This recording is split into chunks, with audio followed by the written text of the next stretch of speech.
Thank you for hanging out with me today. I am JB Bryan, President and Chief Investment Officer at JB Bryan Financial Group, a registered investment advisory firm and the home of Afroeconomics. Make sure you take advantage of the book, Afroeconomics. It's online for you. Afroeconomics, Our Black Wealth Matters. Go to .com and check out the bookstore. There's also decals. Now, you gotta really be committed to Black Wealth to have this decal, but it's available in the bookstore also. And I keep it on my vehicle, and I tell you, I get so many comments, and a lot of times it's, Afroeconomics, they want to get more information on it, but a lot of times it's about, like, what is that? All wealth matters, blah, blah, blah. But Black Wealth, ourblackwealthmatters.com. Check out the website also. But it's very important. I do an update each week, the Afroeconomics update. So when you go into the website, you can register to get my weekly updates. And this week I quoted Harriet Tubman, and she said that I freed 1,000 slaves, and I would have freed thousands more. She said I freed thousands of them, and she said I would have freed a whole bunch more if they had known they were slaves. And I think that we need to know that our Black wealth matters, that we can empower and have financial freedom, that things can change. And that's why today's topic is don't stop till you get enough. Over the weekend, my daughter was like, can we listen to and I was like, yeah, sure. I was shocked. Like, what's this little girl know about Michael Jackson? But man, his legacy lives on.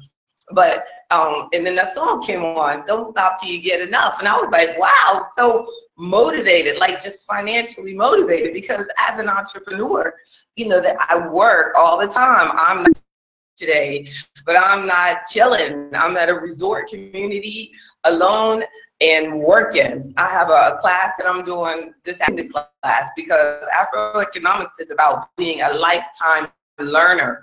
I get this information and I get to share it with you. The class is about business evaluations from an accounting perspective.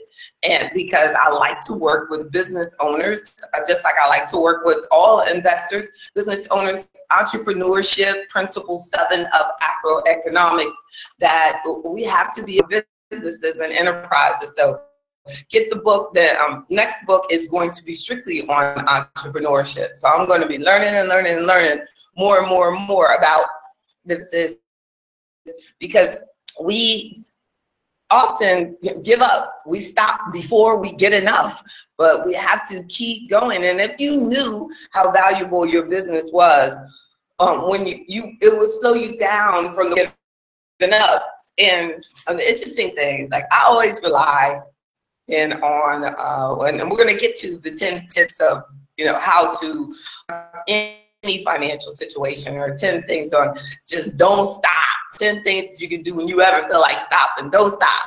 But I actually looked at a newspaper today. I felt it. They feel good. They used to feel disgusting to me, but now, because they're getting so much information.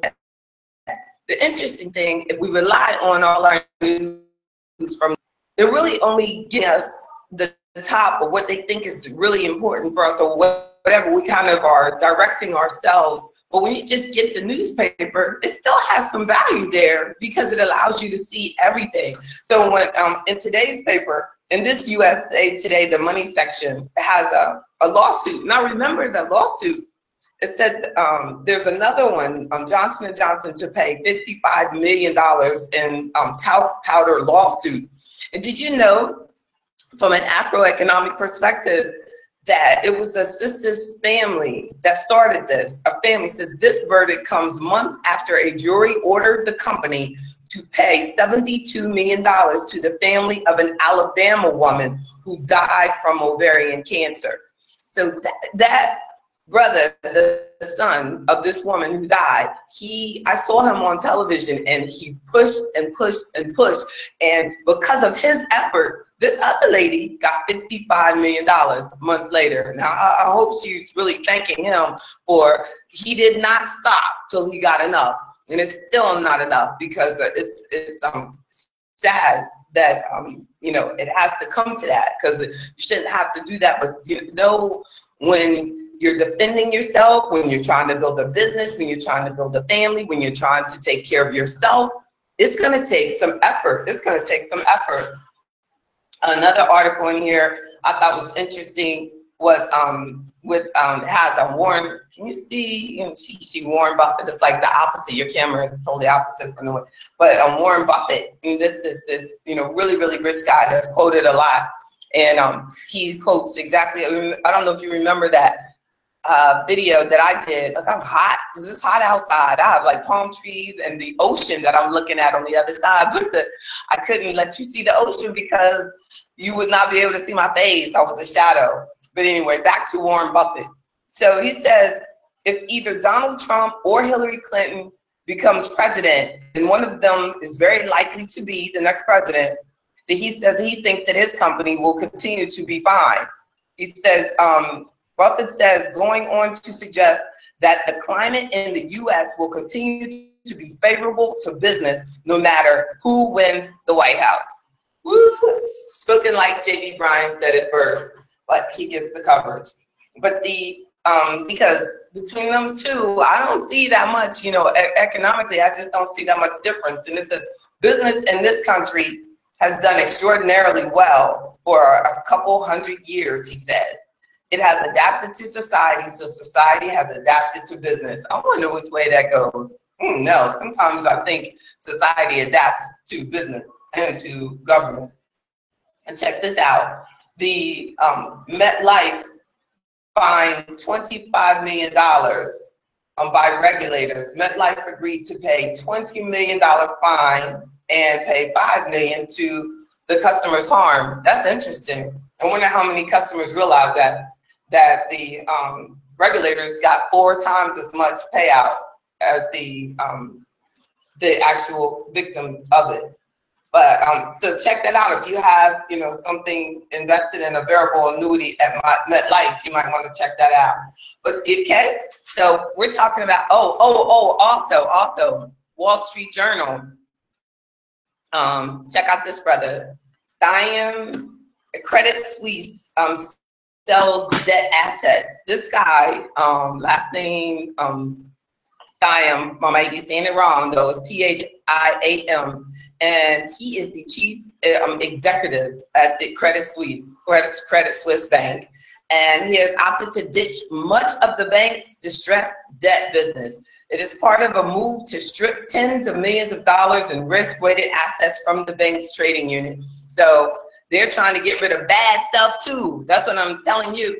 That's why, regardless of where I was, I wanted to make sure that we talked today. That we have to make a daily commitment. I've made a weekly commitment of doing this Afro Economics Live, but you have to make a daily commitment to developing better financial habits, and it just reflects on every aspect of your life. That, what did Harriet Tubman say? I would have freed more slaves if they had known they were slaves. Well, we have to know first that we have a financial problem. We have to first realize that we have bad financial habits. We have to accept that. Don't blame it on anybody else. Accept that, hey, you did that, you did it. What can I do to change it? We make those steps. So before we go into like the 10 brief points that I made, I feel that don't stop till you get enough. Just says in that sentence that there are periods where you're going to feel like stopping. Because if we didn't say don't stop, and if I didn't find that so motivating, I only find that motivating because I found so many places in my life where I felt like stopping. But we cannot stop. The amazing thing about when you make a commitment to moving through valleys, because life is like just full of different peaks and valleys. So sometimes we get into this valley, like this bad part of life, and we put way too much effort in like checking out the scenery in the valley. It's like, dang, God, wow, Lord. Instead, we should just be saying, okay, I did it. What do I do while I'm in this valley? How did I get here? What can I do to make sure that this doesn't happen again? What can I do to correct it? It's just like So many people will refinance their home, pay off all their debts, and then they'll go and they'll pay off all the credit cards by refinancing. So it increases the interest rates on this big mortgage loan. They pay off the high interest rate credit cards, and then they go back and do the same thing again. Oh, crazy. So then when you have a valley again, you're even worse off because the interest rate on the mortgage now is higher because you took the cash out to correct a problem that you should have been trying to pay extra payments maybe to that higher mortgage loan because now you don't have that debt on the credit card. But too often we go back when we're in that valley and make things worse. We can't do that. We can't do that. Now, granted, I spend most of my time with trying to turn $1 million into $2 million, or trying to take $2 million to $3 million, because that's what investment advisors, that's what we do. But I want clients. I want more people who are just trying to take care of increasing investment returns because they have all of these things taken care of. But for me to ignore and to focus on that small community is doing us a disservice, because the reality is that most of us need help to develop better habits. And we know there's a whole bunch of reasons why we're in a situation not control. But I'm saying we got to focus on controlling what we can, because I got a thousand reasons, thousand things that we can use as excuses. Now, all of us can. There's absolutely no reason why that I should be still in business 20 years later, other than the fact that I'm totally irrational. When you have a purpose and God has given you a call that you have to do, you